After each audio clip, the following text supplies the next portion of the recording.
Selamat berjumpa kembali dalam layanan audio Sahabat Seperjalanan. Hari ini adalah hari Sabtu 2 September 2023. Tema renungan saat teduh kita dengan judul Kerapuhan Hidup Manusia. Kerapuhan hidup manusia. Firman Tuhan terambil dalam Ayub pasal yang keempat, ayat 13 sampai dengan ke-17. Waktu bermenung oleh sebab hayal malam, ketika tidur nyenyak, menghinggapi orang, aku terkejut dan gentar, sehingga tulang-tulangku gemetar. Suatu roh melewati aku, tegakkan bulu romaku. Ia berhenti, tetapi rupanya tidak dapat kukenal. Suatu sosok ada di depan mataku. Suara berbisik-bisik kudengar. Mungkinkah seorang manusia benar di hadapan Allah? Mungkinkah seorang tahir di hadapan penciptanya? Mari kita berdoa. Bapa yang di dalam surga, kami bersyukur bahwa di dalam kegentaran, ketakutan, di dalam persoalan hidup yang paling berat sekalipun, Engkau adalah Allah yang Maha Penolong.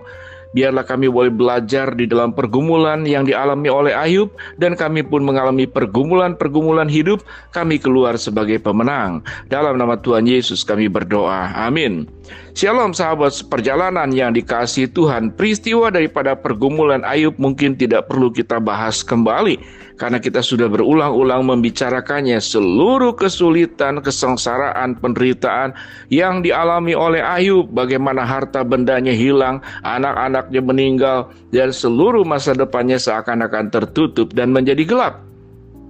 Di dalam kondisi rapuhnya hidup manusia, mungkin kita ada sebagian daripada sahabat seperjalanan mengalami perkara-perkara yang sama. Di dalam ayat 13-16 pasal keempat ini berbicara tentang penampakan sewaktu kita sedang tidur. Kita bermenung, lalu kita terkejut dan gentar, lalu seakan-akan ada roh yang melewati aku. Kata Ayub, tegaklah bulu romaku. Ia berhenti tetapi rupanya tidak dapat kukenal. Suatu sosok yang ada di depan mataku. Seringkali bagian kisah-kisah seperti ini yang terjadi. Kita seringkali mengatakan di dalam kepercayaan dan budaya orang Indonesia bahwa kita diguna-guna, kita dikuasai kuasa kegelapan, kita dihinggapi oleh roh-roh jahat. Kemudian kita mulai melakukan halusinasi dan delusi di dalam masa-masa sulit dan gentar. Yang menariknya adalah tatkala perasaan-perasaan itu keluar yang berangkat sebetulnya dari kondisi beratnya kehidupan, kegentaran, ketakutan, kekhawatiran, timbullah ilusi, delusi, dan halusinasi yang dialami. Lalu kita lebih mempercayai bahwa itu adalah kuasa kegelapan. Kita lebih mempercayai ada roh jahat yang menghinggapi dan mengganggu kehidupan kita. Dan yang lebih berbahayanya lagi, setelah kita mempercayai hal-hal tersebut, kita mencari jalan keluar dengan cara mencari lagi roh-roh jahat yang kita anggap sebagai roh jahat yang jahat, dan kemudian ada roh jahat yang baik yang kita katakan. Lalu kita pergi ke dukun, kita pergi mencari orang-orang pandai, lalu memberikan dan mengizinkan mereka untuk datang kepada kita, lalu melakukan praktek-praktek mungkin dengan bunga, dengan semburan air, atau dengan alat-alat panduan yang seringkali dipakai di dalam praktek-praktek penyembahan ilah yang terjadi di masa terdahulu sampai saat sekarang. Sahabat seperjalanan, di dalam masa kerapuhan manusia, maka iblis itu adalah punya strategi bagaimana kita supaya meninggalkan Tuhan. Kita dibuat takut oleh seluruh problem dan permasalahan yang ada. Kita kemudian diberikan penampakan-penampakan yang sesungguhnya berangkat daripada rasa khawatir, takut, dan cemas yang berlebihan. Di saat-saat tidur kita, Alkitab mencatat apa yang terjadi pada Ayub. Ayub dikatakan termenung. Siapa yang tidak termenung pada saat kita menghadapi berbagai macam persoalan? Pasti kita termenung, kita terdiam, kita bertanya, kapan seluruh persoalan yang sedemikian berat yang sedang datang menghinggapi, menerpa, seperti badai yang menerjang kehidupan kita berhenti? Kita pasti akan termenung, dan kita juga akan mengalami sebuah keadaan yang takut dan terkejut. Kemudian kita juga mengalami pengalaman yang sama seperti Ayub. Suatu roh melewati aku, tegaklah bulu romaku. Ia berhenti, tetapi rupanya tidak dapat kukenal. Pada ayat yang ke-16, suatu sosok yang ada di depan mataku. Suara berbisik-bisik kudengar. Ini seringkali terjadi, suara yang berbisik-bisik kudengar dengan berbagai macam.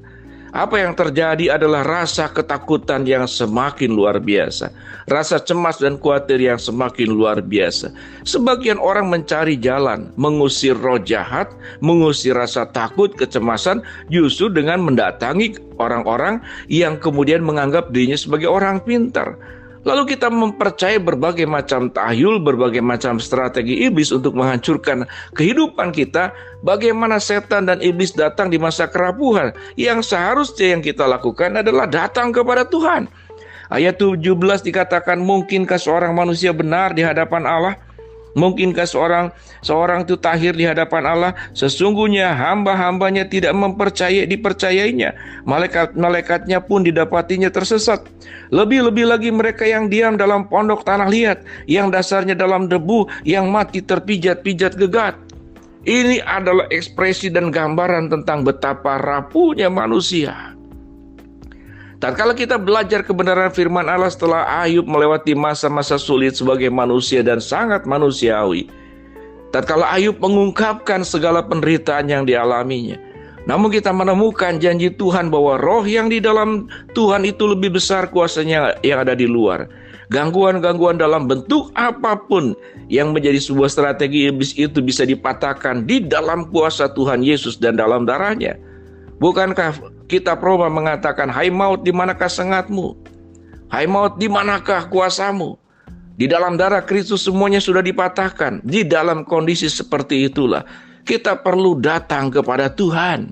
Di saat kita mengalami kerapuhan, kita harus bersimpuh di hadapan Tuhan. Kalimatnya jelas, di saat rapuh bersimpuhlah di hadapan Tuhan, bersujudlah di hadapan Tuhan, memohon kekuatan Tuhan. Bukankah pemazmur berkata, aku melayangkan mataku ke gunung-gunung. Dari manakah pertolonganku? Pertolonganku ialah dari Tuhan yang menjadikan langit dan bumi. Pertolongan Tuhan itu datang daripada kekuasaannya, kasihnya dan cintanya yang maha sempurna. Dengan demikian sahabat seperjalanan, apabila kita mengalami masa-masa kehidupan yang sangat rapuh, yang sahabat seperjalanan bisa jelaskan panjang lebar, dan setiap manusia punya persoalan, punya penderitaan, punya kesulitan dan punya kerapuhan masing-masing yang membuat kita gentar, yang membuat kita takut, yang membuat kita kadang-kadang mempercayai suara-suara yang tidak jelas, mempercayai penampakan-penampakan yang tidak jelas, mempercayai kemudian budaya-budaya yang membuat kita justru bukan dekat kepada Tuhan, tetapi memakai praktek-praktek untuk menyelesaikan permasalahan. Masalah hidup, kesulitan, kekhawatiran, kegentaran, itu dengan cara justru yang jauh dari Tuhan. Bila kita datang kepada Tuhan di dalam kondisi seburuk apapun, Tuhan tidak pernah akan meninggalkan kita. Di dalam saat-saat kita berada dalam lembah kekelaman, firman Tuhan berkata dalam Mazmur 23, aku ada di sana, aku akan menolong engkau, aku akan menopang engkau, dan aku akan memulihkan engkau, membalut engkau, dan menyembuhkan engkau. Di dalam kerapuhan hidup setiap manusia dan setiap sahabat seperjalanan, ingatlah, pertolongan Tuhan yang terjadi, pertolongan Tuhan yang nyata, dan kuasa Tuhan yang membangkitkan kita menjadi pribadi-pribadi yang terlepas dan dapat mendapatkan jalan keluar dari setiap kesulitan hidup yang terjadi. Mari kita berdoa. Bapa dalam surga, terima kasih buat kebenaran firman Tuhan yang sudah kami pelajari. Pertolongan berasal daripada Tuhan untuk menolong setiap masalah hidup kami masing-masing. Hamba-Mu berdoa buat sahabat seperjalanan yang sedang sakit, Tuhan jamah sembuhkan. Sahabat seperjalanan yang sedang menghadapi masalah, Tuhan bukakan jalan. Sahabat seperjalanan yang sedang mengharapkan sesuatu di dalam doanya, Tuhan akan kabulkan dengan cara dan waktunya Tuhan. Dalam nama Tuhan Yesus kami berdoa, amin.